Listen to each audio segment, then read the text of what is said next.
Assalamu alaikum and a very warm welcome to the debate with Tayyaba Nisar Khan on PTV World. We will be talking about a very significant topic, of course, that is the elections that are coming just around and all the things and all the political developments that are happening around the elections.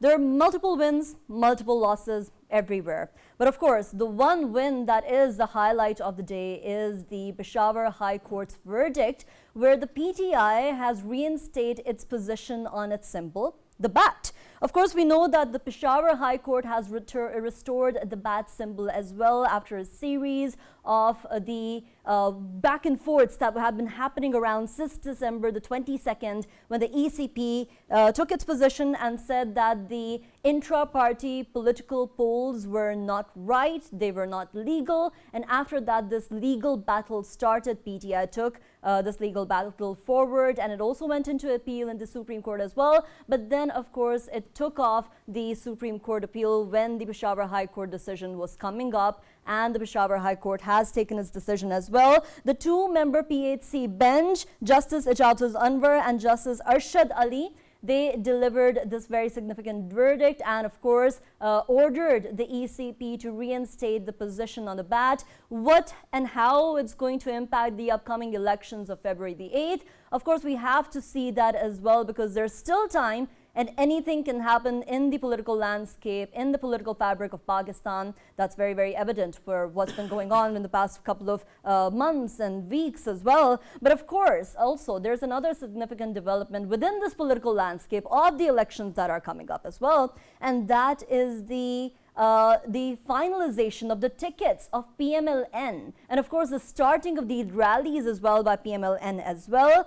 Rana Sanaullah, the ex-defense minister, also said and announced the issuance of the tickets today. There has been a rift going on as well. There have been some clashes going on, specific ticket distributions in Balochistan, in Lahore, such as NA258 of Panjgur, where Dr. Muhammad Ayub Baloch has accused PMLN of favoritism. And also not just that, but also in Balochistan as well, also in Lahore, where the contest between Khwaja Ahmad Hassan and Mia Sahib Ghani from PMLN in PP 171 has been going on as well. Of course, Mariam Aurangzeb has been saying, who is of course the party and Secretary of Information, she said that no issuance of tickets has so far taken place yet in the Punjab constituencies. So we have to see what happens in the future. But we do know the manifesto is going to come out on either January 15th or January 16th. And right after that, the rallies are going to start as well, with Mia Muhammad Shehbaz Sharif,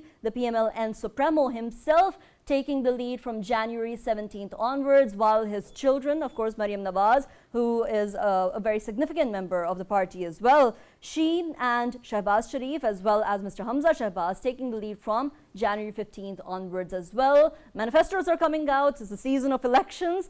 But also, not just that, in the second segment, we're going to talk about something of a judicial matter, the resignation of the Supreme Court Justice Naqvi, Sayyid Mazhar Ali Akbar Naqvi, who submitted his resignation after the audio leak, after the back and forth battle that had been happening over the audio leak and the misconduct.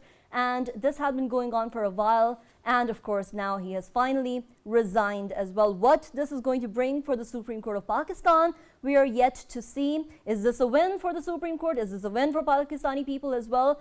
Is misconduct finally being addressed? This is something we have to look at as well. And of course, we have been joined by a wonderful panel to discuss all of these issues as well. Of course, on my left, like always, is Raja Faisal, who is the analyst, and he is a political commentator as well. We have also been joined in the studio by Mr. Saif Jamshaid Baryar on my right, and he is a political analyst as well. And we'd be talking about, of course, the first segment as well as the second segment as well.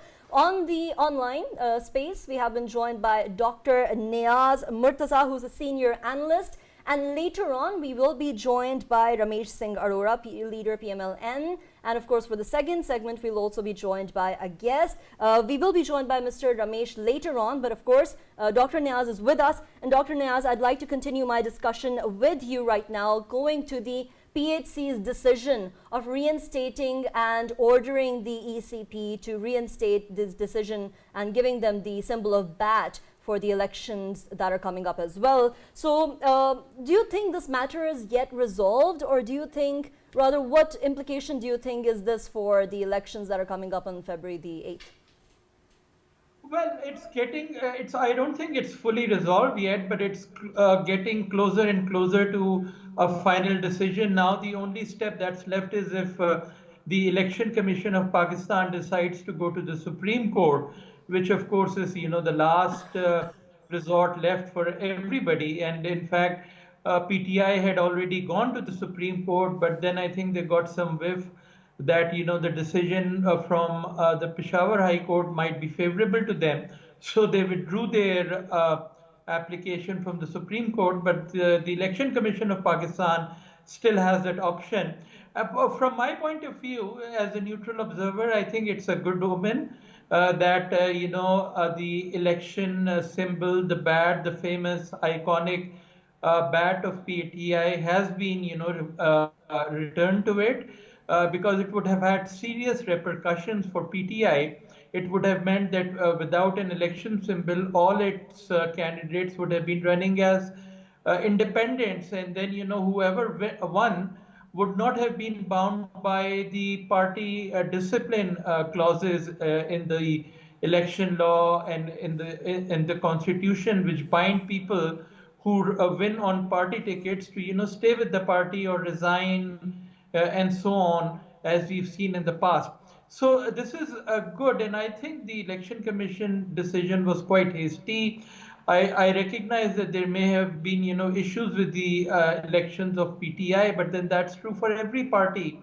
So either it should be done to all the parties or it should be done to none. And in my opinion, so close to the election, I think it's best to focus on the election, the national election, rather than the internal elections of the parties.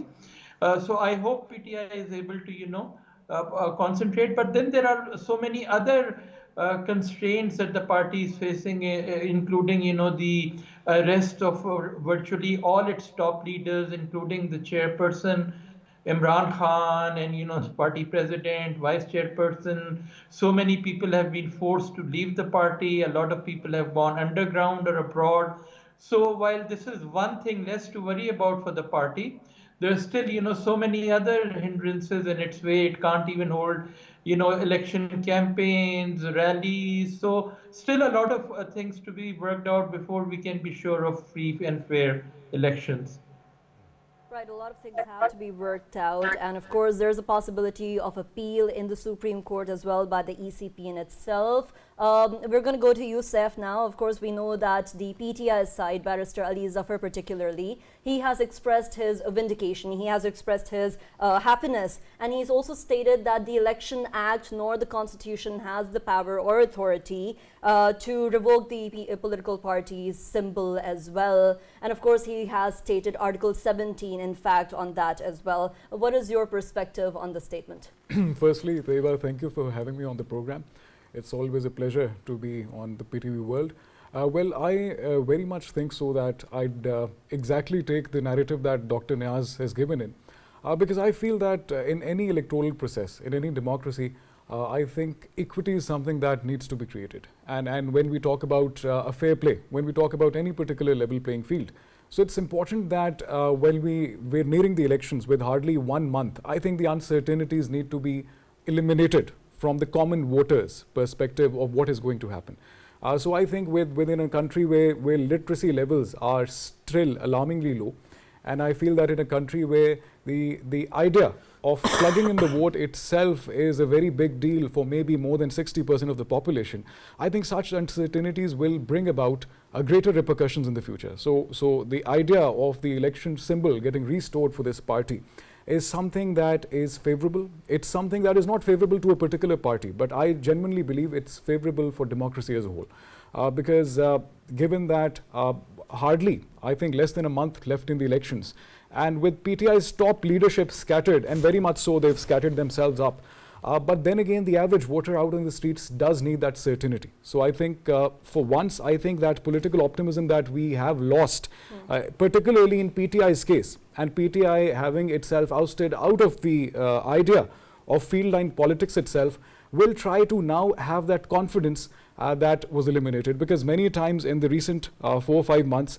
the leadership of PTI has challenged many different institutions at the state level. So for once, if Barrister Zafar Saab is quoting that they do trust the courts of law, and even he expressed his gratitude to the Peshawar High Court, and at the same time he said they respect the Constitution and they would respect any appeal that is even given in the Supreme Court. So I think that restores the idea of optimism in state institutions and ultimately the acceptability of the election that is to be happening on 8th of February. This is my take on it. Right. You've rightly pointed out that there has to be an optimism surrounding the elections. There has to be the elimination of uncertainties as well as. Now, Raja Faisal, the elimination of uncertainties, do you think this is going to happen right now, especially with the fact that not just the court's decision and the appeals that have been going on and so forth, but also the internal party conflicts that we've been seeing that have been rising as well. But most importantly, there haven't been any manifestos yet. Only about 15 or 20 days before the elections, the manifestos of most parties will be announced. Only Jamaat-e-Islami has released its manifesto yet. What is your take on the elimination of these uncertainties?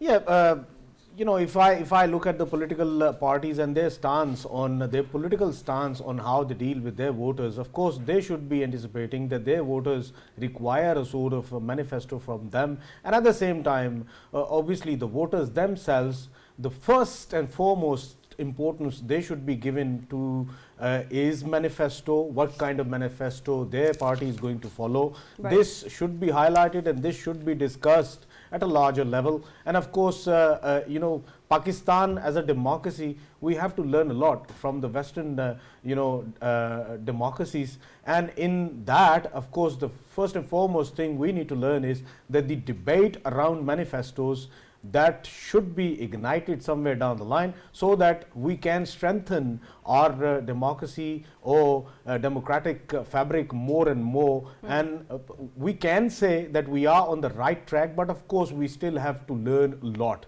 But when I come towards this today's election, decision which came out from Peshawar High Court, this is, of course, I am very happy about it.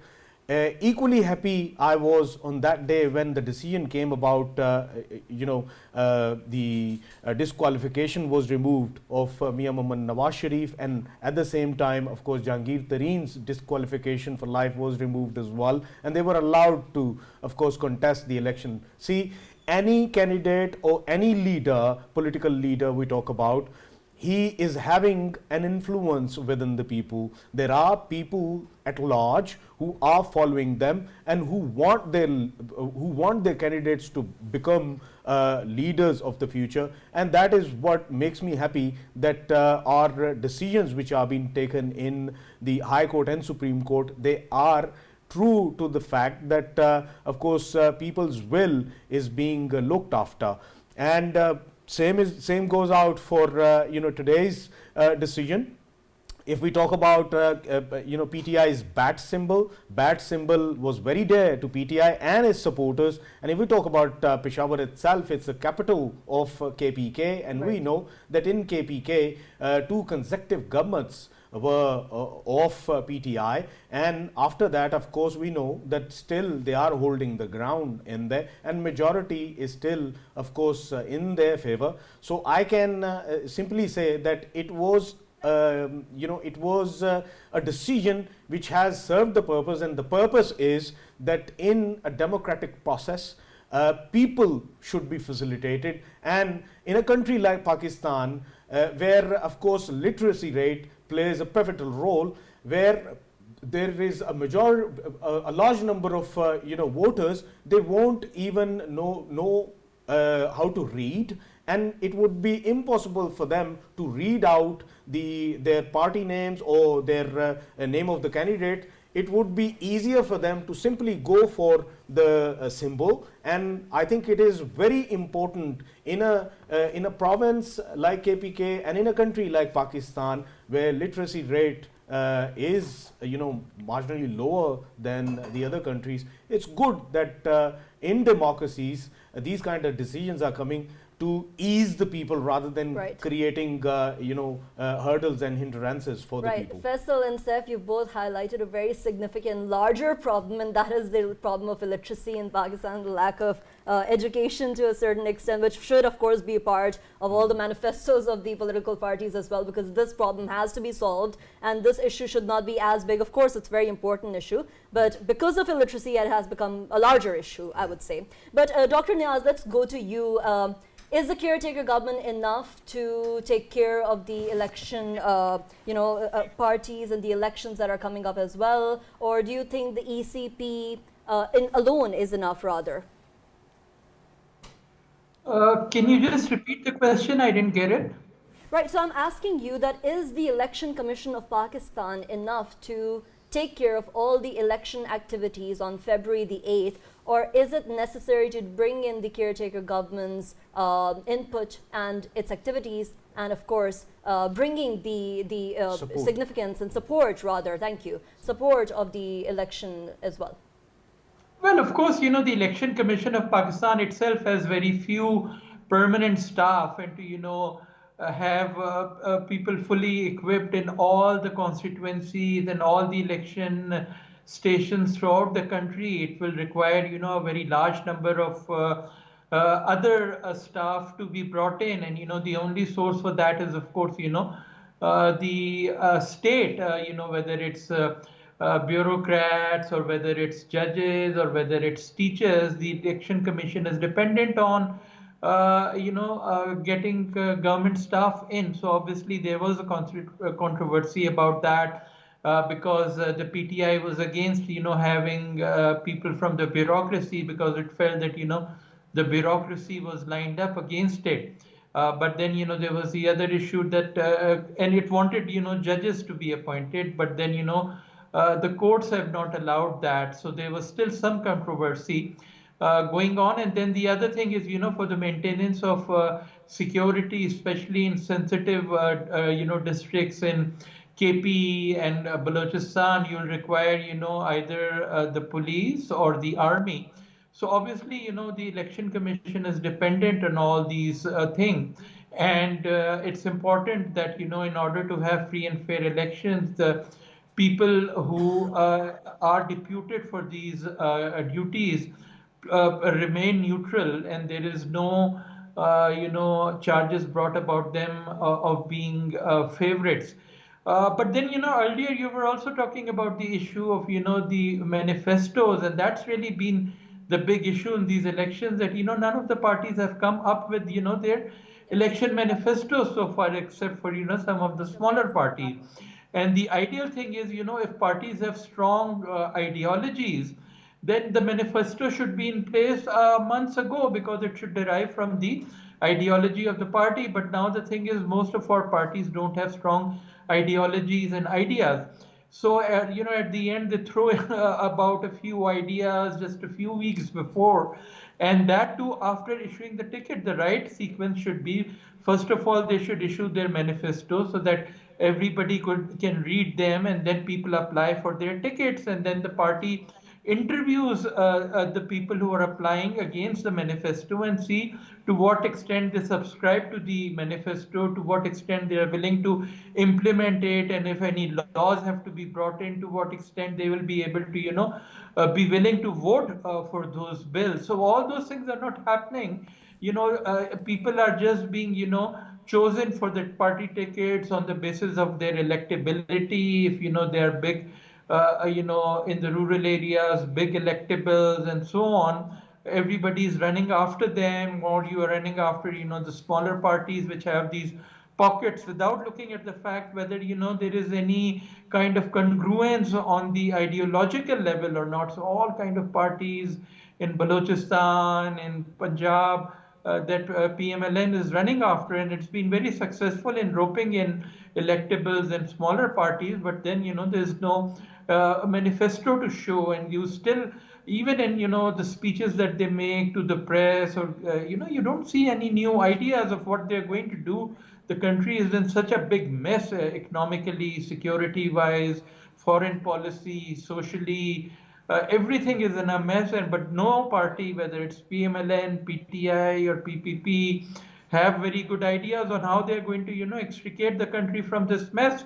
So what will elections deliver, even if you have a new government which is out of ideas and has the same old ideas, then, how are we going to solve the problems of the country? That's what is going to happen after the elections. And it's also tapping to the youth as well, because they need new ideas, they need pertinent ideas that are addressing pertinent issues such as climate change, such as the youth and unemployment, etc., etc. Very, very significant as well. But we of course know that PMLN is going to bring out its manifesto on either January 15th or 16th as well. And there has been a talk of the party tickets being given as well tomorrow or tomorrow evening. It's going to be announced as well. Saif, what are the significant expected candidates that are going to come out, in your opinion, especially in Lahore and Balochistan, which have been a hub of internal party conflict? I think, Tayyaba, firstly, I'd like to point out a little historical context as to why this all is happening right now. If I take you back from 2013 to 2017, at least we did see the revival of parliamentary politics. And we saw the government being led by PMLN. And the opposition, PTI, that was a very strong opposition at that time, it was given a full margin to compete as an opposition. Now, if we move into the previous tenure, that was PTI's tenure, one of the main things that I saw missing, and maybe that was, as per my analysis, you can differ with me, I do think that PTI was way too busy in politically victimizing two very large political parties, the PMLN and the People's Party, and this is one of the main reasons that parliamentary politics itself was made redundant. Now, the mess we find ourselves to be in right now maybe has got an historical context of the past 7-8 years. And now coming to your question, that who are the candidates coming in? Well, if we talk about Balochistan, I think history has a tendency to always repeat itself. Balochistan is comprised of major stakeholders who are based with regional politics and their electables. So I think any particular party that taps these electables will ultimately be securing a major chunk in the governance of Balochistan as well. And then we cannot neglect the emergence of BAP as well. BAP in the recent past, in the past 2-3 years, has emerged as a very powerful political stakeholder in Balochistan. Right. And the interesting part right now is that where maybe PMLN has secured a considerable amount of electables when it comes to Balochistan politics, People's Party is also catching up in that particular race right now. Right. And when it comes to Lahore, I think in Lahore there will be the conventional competition between PMLN and PTI. But at the same time, when we talk about the dynamics of Lahore right now, with the arrival of Mian Nawaz Sharif back into Lahore, and Lahore being that stronghold of PMLN, I think PMLN will be able to retain that stronghold with a lot of electables. But I think a few urban constituencies will certainly be very tough for PMLN to secure as well, because there's a difference between the mindset of the urban voter in Lahore, and there's a difference between the rural voter of Lahore. So let's see what happens, and let's hope for a very smooth election in Lahore, because it's a contest of nerves when it comes to PTI versus PMLN in what apparently used to be PMLN's stronghold, the city of Lahore.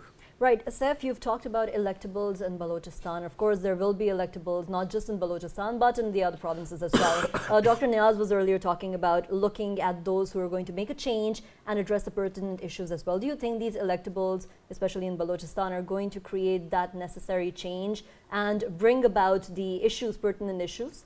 I think when it comes to incorporating the idea of Balochistan into mainstream politics, the biggest responsibility is on these electables. Right. I think in the past 30, 40 years, these electables, in line with every political party at the center, have remained in power, to be very frank. But I think in this world of social media, where the average voter is getting more politically powerful through the power of social media, I think now you cannot simply focus on the optics. The optics of the elections will not be enough to eventually satisfy the youth voter base. That is a significant portion this time when it comes to Balochistan as well. Right. So I do genuinely believe that these electables who have swung across different parties in the past, for the very first time will have to give in a manifesto of a forward-looking Balochistan, a mainstream incorporated Balochistan, a Balochistan that desires with its full power to inline itself with the center so the youth of Balochistan can feel equally empowered with the youth of Punjab, with the youth of Sindh, with the youth of Pakhtunkhwa, with the youth of Kashmir and with the youth of Gilgit-Baltistan. Right, of course, very significant as well. But of course, we've seen this new partnership develop, Faisal, and that is the partnership between PMLN and Istikham-e-Pakistan party under Jahangir Tareen, where they have given them about 11 seats for the National Assembly and multiple for the Provincial Assembly as well. What do you make out of this partnership that's glowing right now? Tayyaba, obviously, if we look at the alliances which are being created by PMLN, first of all, I disagreed with them. I mean, a party like PMLN that had obviously ruled over Pakistan several times, and of course in the provinces as well, they have been ruling over Pakistan. What I could see is that, they're taking this position that they wanted to go towards alliances in different provinces to gain momentum in the coming up election. I think it was the weaker stance they took at that time. But one can, really understand that the 15-month government which they had taken, I mean, the performance in that government was so poor that, of course, they have been facing, a grunt from the people at large, and they can understand that, of course, if they have to reach out to people, they have to have alliances, they have to have support of different parties. That is why in Sindh, what we can see is People's Party has always been, dominating in province Sindh. If we talk about, urban Sindh, then Karachi and Hyderabad, of course, they are seeking the help of MQM, alliance with the MQM, and then at the same time JUIF and GDA, they are seeking their help in the interior Sindh. If we talk about Balochistan, of course, they were, the party went to Quetta and met with the BAP leaders and several other leaders, and they are having sort of alliances out there, though few of them, of course, they have said no to them and they have joined hands with the People's Party, because at the same time we know that maestro called Asif Ali Zardari is still knocking on every door, every available door in Balochistan, because he is not content with only the provincial government of Sindh. He wants another province, and he is eyeing upon Balochistan at the same time. If we talk about KPK, of course, they are seeking help of JUIF and ANP as well at the same time. And if we further look within the Punjab, of course, they are seeking help from others. Of course, PMLQ is one of the parties, and then Istikham-e-Pakistan party is the other one. But, Tayyaba, if we overall look at the situation, of course, they are trying their best to create a sort of, a sort of narrative in which they can maintain that, their view of getting into power is that they want everyone to join hands with them, and they want to have an inclusive sort of government in all of the provinces and in the national seats as well. They want to have that kind of thing. But to me, as a person who has seen the past of PMLN and their governments and their power and the kind of governments they were getting, I mean, 2/3 majorities and all of that, seeing them in this kind of situation in which they want others to be helping them to gain momentum, I mean, it was something not digestible for me. But obviously, looking at the ground realities, of course, they are making the decisions right for them, maybe. Right. Faisal, you've mentioned multiple political parties. Where is PMLQ in this play?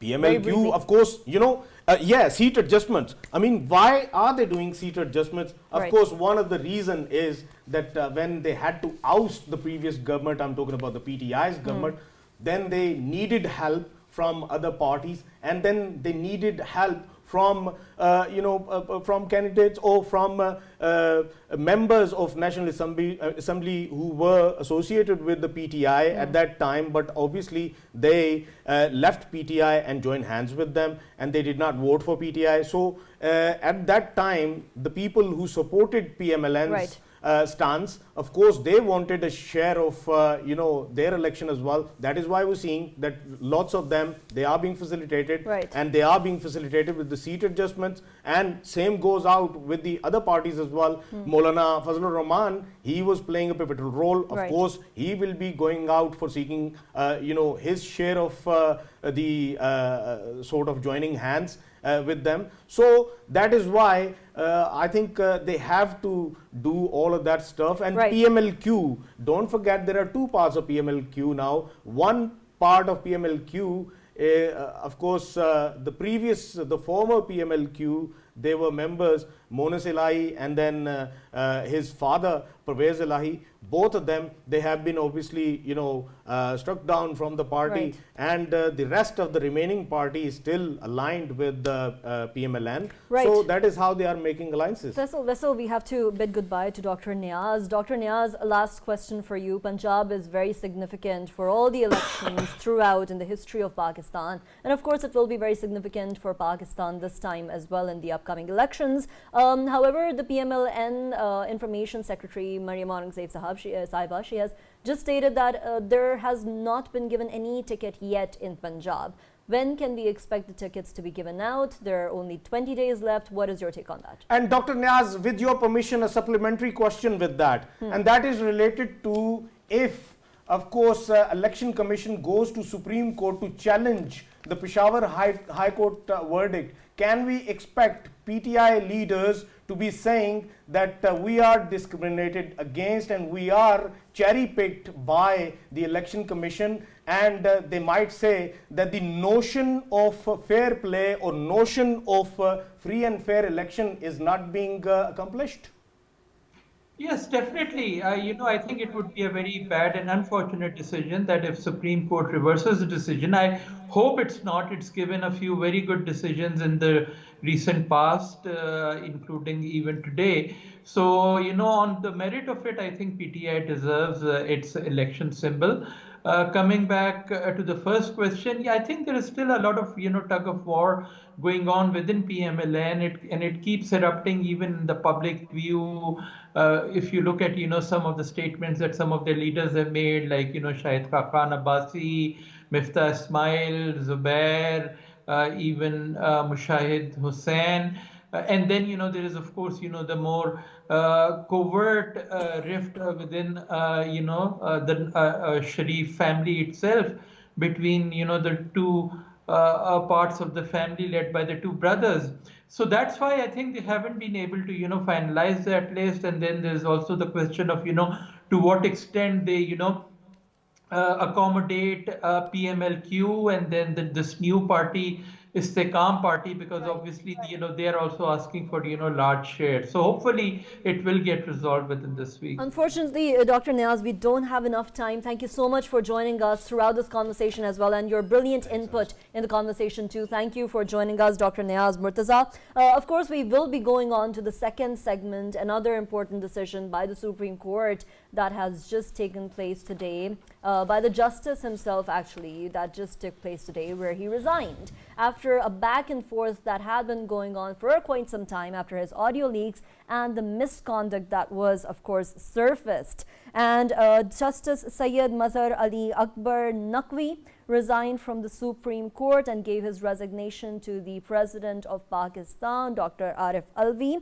And of course, the Apex Court denied Naqvi's pleas to hold the ongoing misconduct proceedings to the Supreme Judicial Council as well. Something very significant that took place as well. Many are saying that Umar Ata Bandial's camp has been, of course, affected by this as well. Many are saying this would strengthen the Supreme Court as well. So now, of course, we have been joined by another guest online. Barrister Safi Ghauri, who is a legal expert, has joined us right now. Thank you so much for joining us, Barrister Safi. Of course, a decision, a resignation that just took place, and many are saying that this will strengthen the Supreme Court of Pakistan. What is your take on that?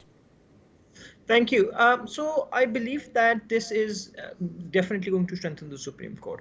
And the reason why I say this is because it just shows that there was some problem in the way he was viewing the entire matter. Now, Justice Mazahar Ali Naqvi had a case in the Supreme Judicial Council going on against him already.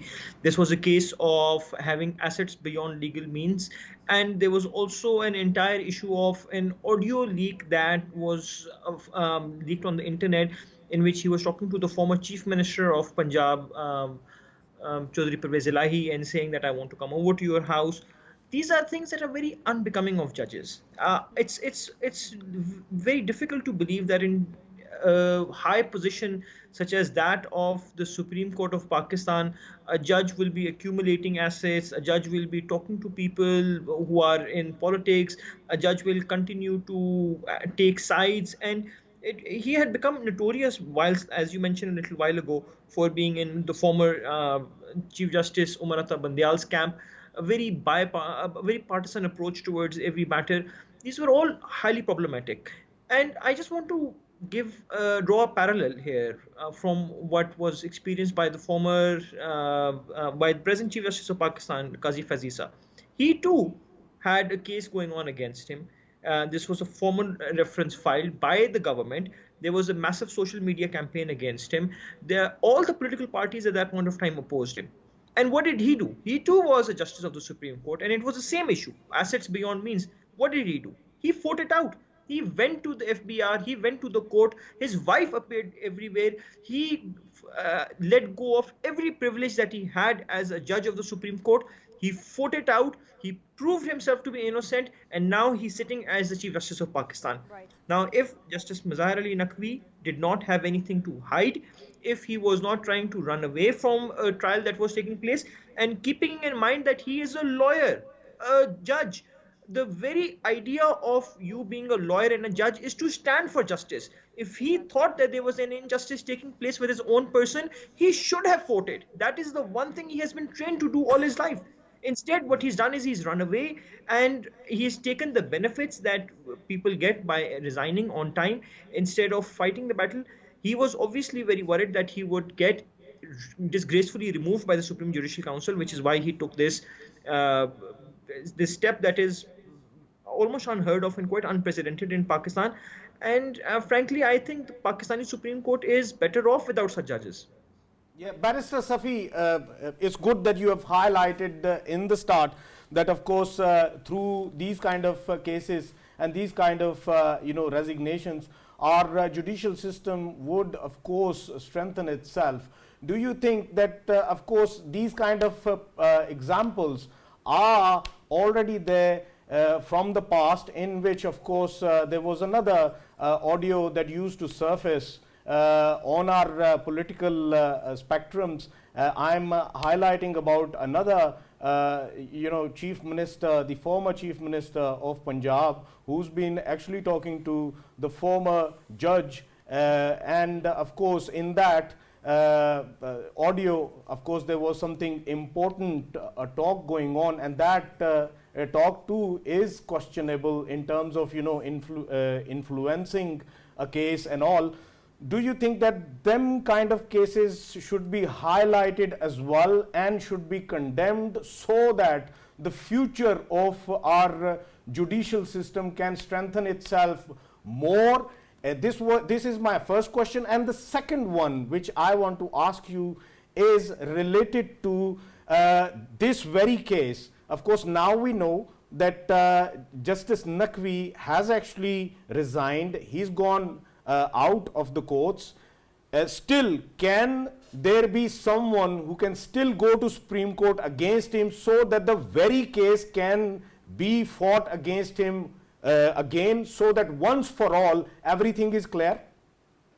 Yes, so a great question. On the second question, I will tell you that Khwaja Asif has already said that he will be taking up the matter in the Supreme Court. This matter was not being dealt with just by the Supreme Judicial Council. I would like to reiterate here that this matter was first picked up by the Public Accounts Committee, and Khwaja Asif has mentioned that, as a public interest petition, he would want to pursue this case, or maybe somebody else from PML Nawaz, maybe. I don't know if somebody decides to pursue this case, if a judge decides that they want to take a suo motu on it. It's very unlikely that a judge will take suo motu given the recent decisions. But if somebody pushes for it, yes, the matter can definitely be brought forward, even if it is not being looked at by the Supreme Judicial Council. That's something that's clear. Regarding the first question, Faisal, which is a very good question, I firmly believe that whenever there is any suspicion, any suspicious activity that has been done, it should undergo a judicial process. If a person is innocent, they will be proven innocent. If a person is guilty, they will be proven guilty. If there is no way of knowing if a person is innocent or guilty, that too will be recorded. But matters that pertain to alleged crimes are their natural place are the courts. And so to think that anyone at all should escape justice is just downright incorrect. I already mentioned the present Chief Justice Qazi Fazisa. He went through the process, and he went through it with a lot of grace by stating that he is not above the law. Nobody is above the law, Faisal. Everybody must go through these processes. If there is an allegation, they should fight. They should defend their case. And I would like to say here that the courts are actually very relief giving. It's not very common that the courts go around persecuting people. More often than not, people get relief. We have seen PTI got relief. We have seen that Nawaz Sharif got relief. We saw Jahangir Tareen got relief only in the last couple of days.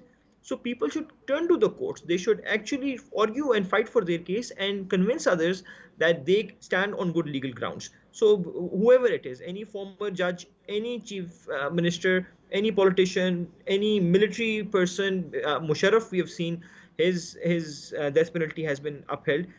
No one is above the law, Faisal, no one. And I firmly believe that we should all take the route of courts.